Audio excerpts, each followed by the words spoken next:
warahmatullahi wabarakatuh. Innal hamdalillah, sesungguhnya segala pujian milik Allah Ta'ala semata. Nahmaduhu wa nasta'inuhu wa nastaghfiruhu wa nastahdihi wa natubu ilaih. Sebagai hambanya kita menyanjungnya, kita meminta pertolongan kepadanya, kita memohon ampunan kepadanya, kita memohon petunjuk kepadanya, serta kepadanya kita bertaubat. Wa na'udzu billahi min syururi anfusina wa sayyiati a'malina.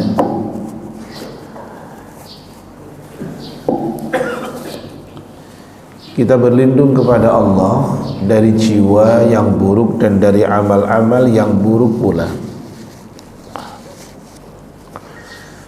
May yahdihillahu fala mudhillalah wa may yudlil fala hadiyalah. Barang siapa yang Allah berikan petunjuk, maka tidak ada seorang pun yang dapat menyesatkannya. Dan siapapun pula yang Allah Ta'ala sesatkan, maka tidak ada seorang pun yang dapat menunjukinya. Asyhadu an la ilaha illallah wahdah la syarikalah. Bersaksi bahwa tidak ada ilah yang berhak diibadahi dengan benar, melainkan Dia Allah Ta'ala semata. Dia yang esa dan tidak ada sekutu untuknya dengan sesuatu apapun jua. Wa asyhadu anna Muhammadan abduhu wa rasuluhu sallallahu alaihi wasallam wa ala alihi wa ashabihi ajma'in wa man tabi'ahum bi ihsanin ila yaumiddin. Bersaksi pula bahwa Nabi Muhammad adalah hambanya Allah dan utusannya Allah. Doa kita semoga rahmat dan keselamatan terlimpah kepada beliau. Rahmat dan keselamatan semoga terlimpah untuk keluarga beliau. Rahmat dan keselamatan semoga terlimpah untuk para sahabat beliau radhiyallahu anhum ajma'ina. Dan semoga rahmat beserta keselamatan terlimpah untuk siapapun yang mau mengikuti mereka dengan baik hingga kiamat kelak. Ya ayyuhalladzina amanu taqullaha wa qulu qawlan sadida yuslih lakum a'malakum wa yaghfir lakum dhunubakum wa may yuti'illaha wa rasulahu faqad faza fawzan 'azima. Muqaddimah ayat ini ada dalam surat 33 ayat 70 dan 71 yang artinya, hai sekalian mukmin, bertakwalah kalian kepada Allah dan katakanlah oleh kalian perkataan yang benar. Niscaya Allah akan memperbaiki amal-amal kalian. Niscaya pula Allah akan mengampuni dosa-dosa kalian. Siapa yang mentaati Allah dan Rasulnya, maka sungguh dia telah mendapatkan kemenangan yang sangat besar. Duyufur Rahman, para tamu Allah, syukran bi hudurikum fi hadzal makan fi baitillah Al-Furqan. Terima kasih kehadiran antum semuanya, para sahabat Al-Furqan, di rumah Allah Al-Furqan ini. Wa jazakumullahu khaira. Semoga Allah memberikan balasan kepada antum yang lebih baik. Taib. Kita akan melanjutkan pelajaran kita dari kajian kitab Riyadhus Shalihin, tamannya orang yang soleh. Taib.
radhiyallahu an,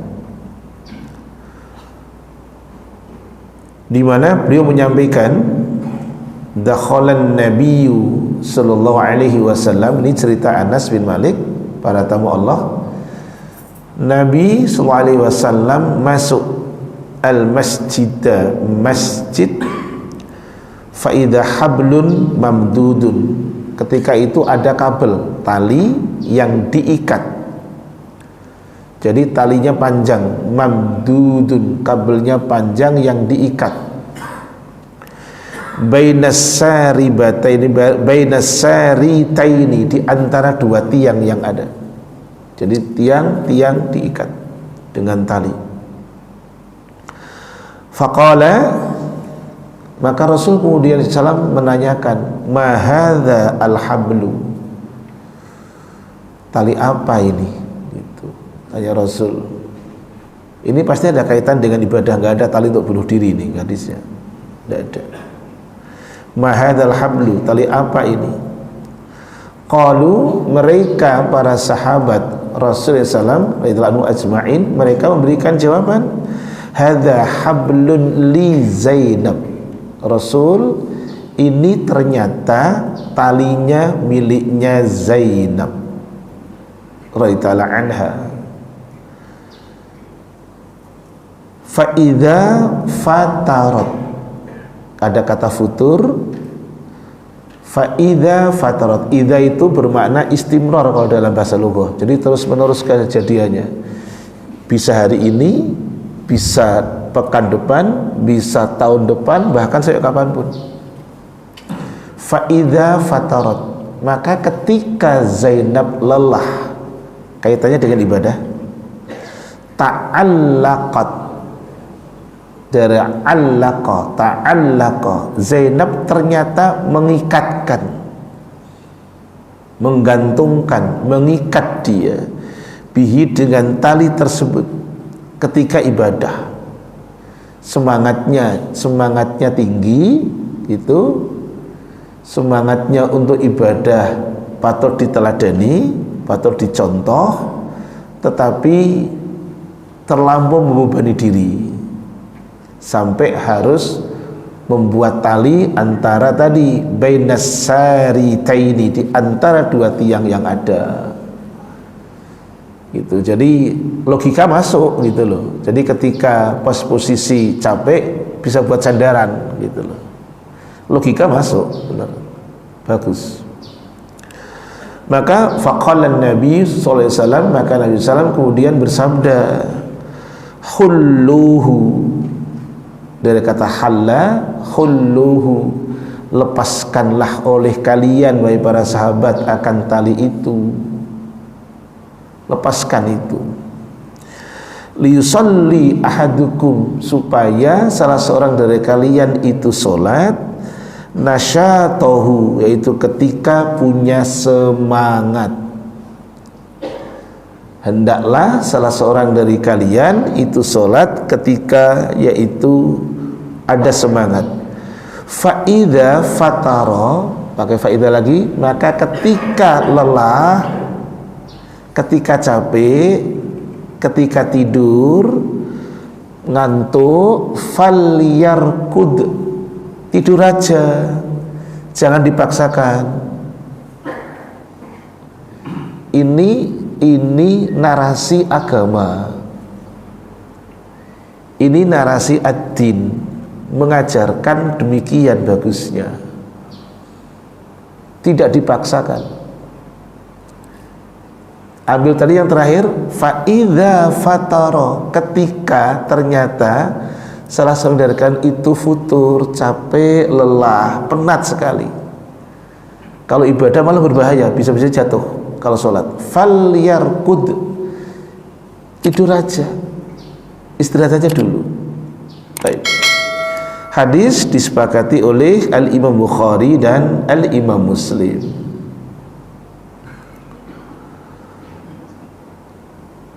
Yang dikatakan fatarat oleh penulis kitab itu dijelaskan dengan kasalat anil qiyami fis shalah, saking capeknya muncul kemalasan untuk sholat. untuk berdiri, saking capeknya, begitu penatnya, begitu lelahnya, dia mesti harus tadi, kalau dipaksakan malah berbahaya. Baik. Penjelasan yang pertama, fawaid atau faedah yang bisa kita ambil dari hadis ini, para tamu Allah, sahabat Al-Furqan. Al-Islamu dinut taisir. Nanti kita lihat akan ayatnya dan hadisnya. Penjelasannya gini, Al-Islamu dinut taisir. Agama Islam itu ternyata agama yang mudah. Kenapa mudah? Dalil ayat sekarang. Al-Baqarah ayatnya 185. Ini terkait dengan ibadah lapar. Bismillahirrahmanirrahim. Gitu. Bulan Ramadan adalah bulan yang di dalamnya diturunkan Al-Quran sebagai petunjuk bagi manusia dan penjelasan mengenai petunjuk itu dan pembeda antara yang benar dan yang batil. Terus? Karena itu barang siapa yang di antara kamu ada di bulan itu, maka berpuasalah. Dan barang siapa yang sakit atau dalam perjalanan dia tidak berpuasa, maka wajib menggantinya sebanyak hari yang ditinggalkannya itu pada hari-hari yang lain. Allah menghendaki kemudahan bagimu dan tidak menghendaki kesukaran bagimu. Hendaklah kamu mencukupkan bilangannya dan mengagungkan Allah atas petunjuknya yang diberikan kepadamu agar kamu bersyukur. Ini dalil ayat, nggak bisa diganggu gugat. Narasinya Allah tadi dengan mengatakan yuridullahu bikumul yusra wala yuridu bikumul usra. Itu redaksi baku. Kemudian dijelaskan di dalam sunnah, seakan masuk kata begini, istiqomah itu adalah darajatul quswa. Istiqomah, komit, konsisten, tetap lurus, tidak belak-belok, itu derajat tertinggi dari untuk ibadah. Yang diharapkan seperti itu, bisa terus berjamaah, bisa terus awal waktu, tidak pernah masbuk. Itu kan harapan, itu istiqomah. Tetapi ternyata setiap diri punya semangat, himmah untuk istiqomah, iya. Tetapi bahkan Rasulullah mengatakan begini, kamu tidak akan mampu. Istaqimu walan tutiku. Yang ngendikan Rasul, bahasanya bahasa Rasul, istiqomahlah kalian dan kalian tidak akan mampu. Sederhana saja. Ada yang jalannya menuju masjid dia dengan 10 langkah, ada yang butuh 20 langkah, ada yang 30 langkah, lo macam-macam. Orang sing ngaku lo. Nah ya, istiqomah itu derajat tertinggi. Tetapi Rasulullah yang mengatakan istaqimu walan tutiku. Istiqomahlah kalian tidak akan mampu untuk mencapai derajat istiqomah sebagaimana maunya Allah. Maka di hadis yang lain Rasulullah SAW sampaikan saddidu wa qaribu. Saddidu, berusahalah antum untuk selalu benar. Jadi semangat awal kita bangun tidur itu, saya ingin benar hari ini. Wa qaribu, dan dekatilah kebenaran. Soal nanti prosesnya seperti apa bukan wilayah kita. Tugas kita sebagai pelaku, playernya, fa'ilnya. Tetapi kemampuan kita seperti apa bukan wilayah kita. Allah yang punya campur tangan di situ. Semangatnya 100%, tapi ternyata dari aplikasinya bukan 100%. Tidak seperti yang muda, yang gagah, terginas cekatan. Maka ada ayat Allah yang membungkus tentang istiqomah. Kamu tetap lurus Muhammad, kamu harus lurus, tetapi ingat, kamu mohon ampunlah kepada Allah. Di satu sisi disuruh tegak lurus, di satu sisi suruh mohon ampun. Apa maknanya? La budda, bahasa Arabnya la budda min taqsirin fil istiqamah. Setiap orang pasti punya sisi kekurangan dalam sisi istiqomah, tidak mungkin tidak. Makanya jangan ngejudge orang. Oke, Pak Baihaqi, ini bukan bela yang sholatnya tidak dengan berdiri, ini bukan bela orang yang sholatnya jalannya ke masjid harus dengan 50 langkah, bukan itu. Itu malah yang pahalanya semakin besar. Dia punya kekurangan, punya kelemahan, tapi tetap semangat untuk berjamaah. Yuk, surat 41, surat apa namanya? 41 namanya surat apa?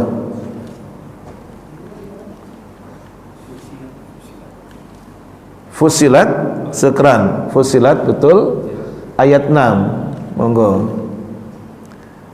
katakanlah Muhammad, gitu awalannya itu.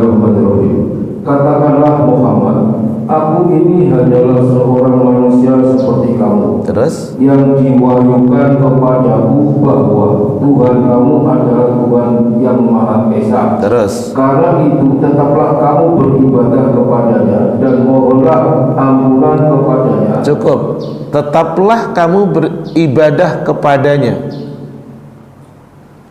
Dan tapi koma, dan mohon ampunlah kamu kepadanya. Disuruh tetap istiqomah dalam ibadah, tapi di satu sisi disuruh mohon ampun kepada Allah. Ayat ini menunjukkan tentang bahwa untuk menuju tingkatan istiqomah sebagaimana maunya Allah, setiap diri tidak akan mampu. Maka tadi hadisnya saddidu wa qaribu. Fawaid yang ketiga, izalatul munkari bil yaddi liman yatamakkanu min dalik. Ini hadis ini fawaidnya ternyata jadi banyak ini. Nomor 3 ini, menghilangkan yang tidak baik, menghilangkan kemungkaran itu adalah bil yaddi, dengan tangan-tangan, liman, bagi orang yang yatamakkanu min dalika, bagi orang yang mampu untuk menuju ke arah itu. Rasul tidak suka Zainab sholat taat, bagus, tapi dipaksakan malah bisa jadi akan mencelakakan diri. Wis terhuyung-huyung capek sholat ambruk gitu. Maka istirahat dulu, rebahan dulu, tidur dulu, fresh, nasyitun, semangatnya muncul, baru sholat gitu. Lah para sahabat diminta untuk melepaskan tadi. Lah fawaidnya sekarang yang ketiga, izalatul munkari bil yaddi, menghilangkan kemungkaran dengan tangan, bukan dengan lisan dulu loh, dengan tangan, yatamakkanu min dalik. Maka rumusannya di dalam hadis arba'in nomornya 34. Barang siapa dari kalian melihat kemungkaran, ubahlah dengan tangannya. Jika tidak bisa, ubahlah dengan lisannya. Jika tidak bisa, ingkarilah dengan hatinya. Dan yukrahu ayyatamida al-musalli ala syai'in, dibenci, dimakruhkan bersandar orang yang sholat itu pada sesuatu. Jadi mentang-mentang ini kan ini terima kasih banget ini tiangnya Masjid Al-Furqan ada kitabnya, ya kan? Jadi kalau nggak ada kitabnya bisa jadi itu orang yang sholat milih itu karena posisi capek senderan, kan gitu. Kan bisa jadi. Itulah yang terjadi pada diri Zainab radhiyallahu anha. karena tujuannya mulia, tujuannya baik untuk mengikat dirinya supaya nanti ketika kamu jatuh tidak jatuh. Baik. Jadi yukrahu ayya'tamidal musalli ala syai'in, dibenci orang yang sholat itu bersandar pada sesuatu. Fawaid yang kelima adalah al-hathu atau wajibun alal iqtisadi fil ibadah, wajib berlaku bersahaja dalam ibadah. Kemudian wal iqbali 'alaiha, 147 sekarang dari Aisyah radhiyallahu anha, anna Rasulullah SAW, bahwa Rasulullah bersabda, idza na'asa ahadukum, ketika salah seorang dari kalian mengantuk, wa huwa yusolli, sedangkan dia ingin sholat. Idza na'asa ahadukum wa huwa yusolli, ketika salah seorang dari kalian mengantuk sedangkan dia ingin sholat. Apa kata Rasul? Falyarkut, kayak tadi. Fa idza fatara farkut falyarkut. Kalau kamu capek, lelah, penat, tidur aja dulu. Ustadz, ntar waktunya kebablasan. Rasul pernah kebablasan kok. Tidak hanya Rasul dan para sahabatnya pernah kebablasan. Sholat apa? Subuh. Peristiwa apa itu?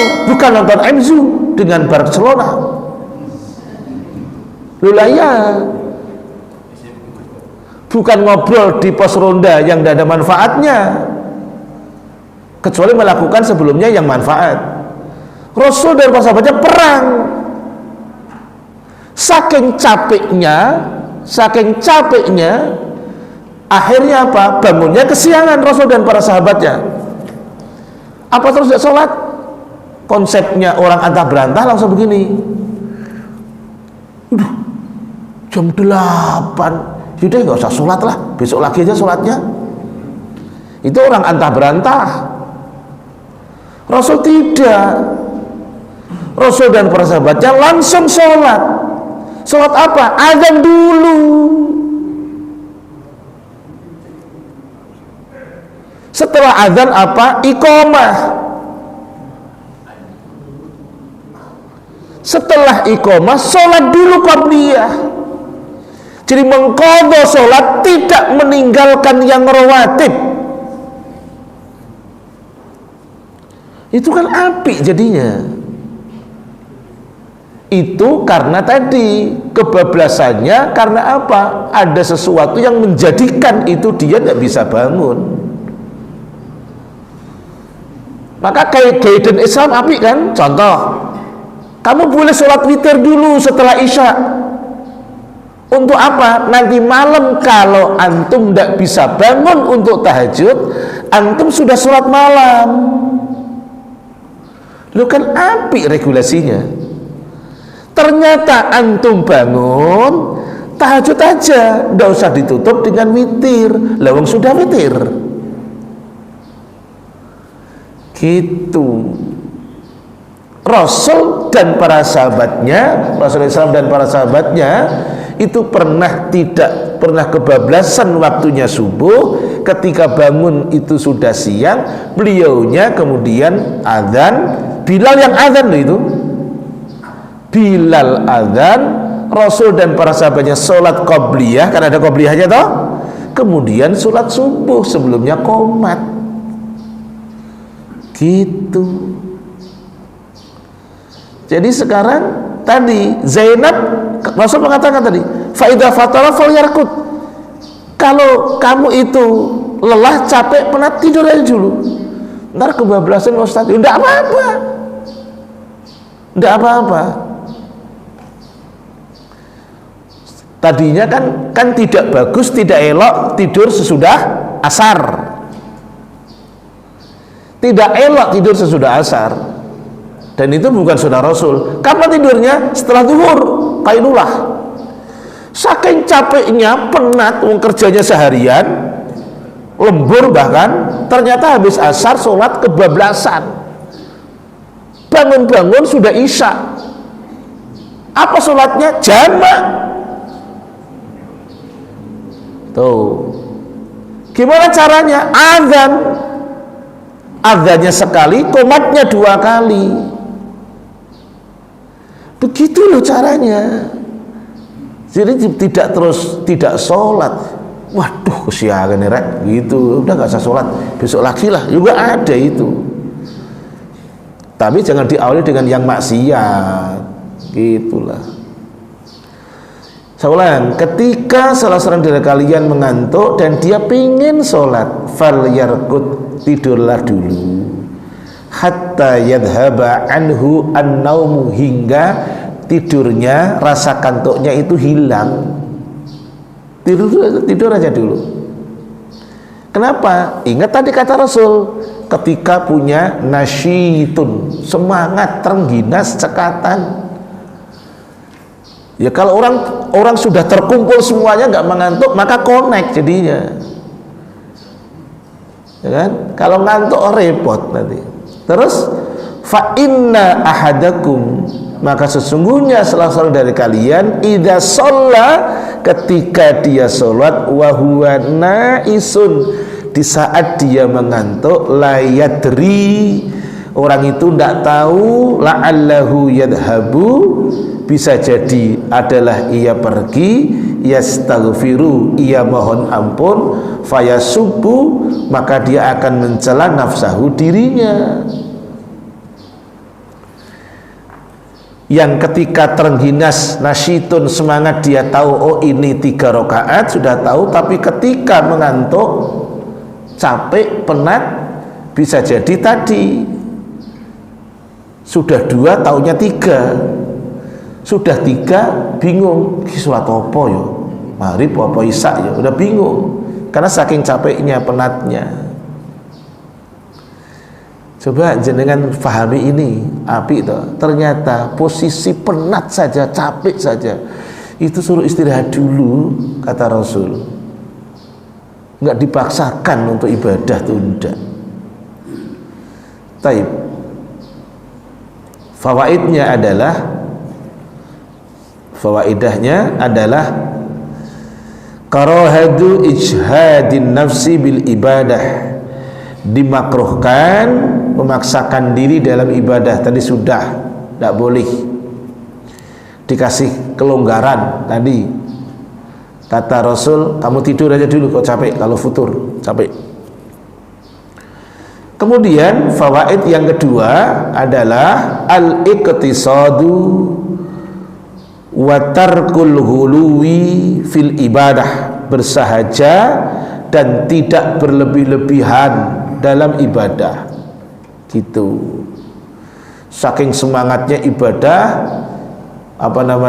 kerja malas, udah boleh no. Terus pokoknya hari ini hanya untuk di masjid, untuk apa gitu. Ya kalau harus ada transaksi dengan klien atau apa, ya lakukan gitu. Waktu ibadah, waktunya kerja. Enggak boleh berlebih-lebihan. Yang bahasa Arabnya tadi Pak, tanattu' dan takalluf, ya, berlebih-lebihan dan membebani diri. Masya Allah.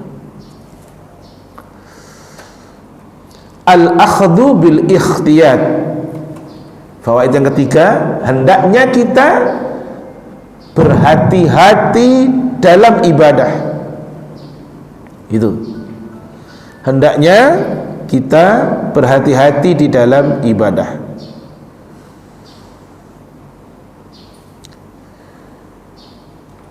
Fawaid yang keempat adalah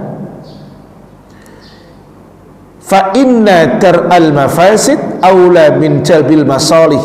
Ini kaidah usul ini. Sesungguhnya menghilangkan atau mencegah keburukan itu lebih diutamakan daripada mendatangkan yang maslahat. Itu apik loh. Mencegah keburukan lebih dikedepankan ketimbang mendatangkan maslahat. Sholat berjamaah itu utama, tetapi biar warganya sehat semuanya, maka waktu kemarin masa pandemi diberikan instruksi. Yang ngasih instruksi siapa? Yang ngasih instruksi bukan ustadz loh. Yang ngasih instruksi orang yang tahu soal masalah penyakit, mbah dokter. Mbah dokternya harus jujur, nggak asal mengeluarkan fatwa. Kata Pak Dokter, kalau kumpul nanti berbahaya. Sholatnya tetap di mana? Fil bait, di rumah. Itu namanya darul mafasid muqaddamun ala jalbil masalih. Menghindari kerusakan lebih dikedepankan ketimbang mengambil yang maslahat. Utama mana itu sholat? Yuk sholat. Tetapi karena mendatangkan akan madarat kalau berjamaah, maka boleh dengan tidak berjamaah. Loh gitu. Itu banyak contoh itu. Terus fawaid yang kelima, wujubul khusyu'i fis salat, wajibnya khusyuk dalam salat. Wa khudurul qalbi, dan menghadirkan hati. Jadi kalau ingin khusyuk, hati hadir. Ketika khusyuk, hati hadir.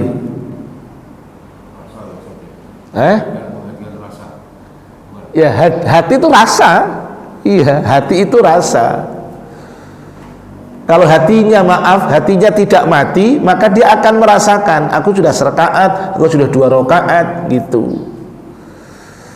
Mulia mana, utama mana baca Quran ngerti dan nggak ngerti? Pasti utama yang mengerti. Bapak ibu habis ketika sujud, doa, ketika penghujung sholat berdoa, ingat loh, ketika sujud boleh doa. Sebelum salam jenengan sholat berjamaah boleh doa. Dan itu sunnah Rasul fi duburis sholat, di penghujung sholat. Tapi tetap kaifiyahnya mengikuti imam supaya nyambung. Ada rasa tadi kata Pak Bahagi, hati dilibatkan. Maka upayakan doa yang bapak ibu para tamu Allah faham, ngerti. Saya hanya mengusulkan aja, bukan harus ini, hanya mengusulkan doalah dengan ayat yang pendek ini. Ayatnya pendek, walaupun tidak mengcover secara keseluruhan, karena nggak bisa mengcover minta rezeki, minta anak, minta apa, enggak. Ini hanya soal pengampunan. Di surat 14 ayatnya 41. Ini kebutuhan kita, untuk orang tua kita, untuk teman-teman kita. Monggo Pak Wihaki, jangan baca ayatnya. Baca ayatnya dulu, baru terjemahannya. Bismillahirrahmanirrahim.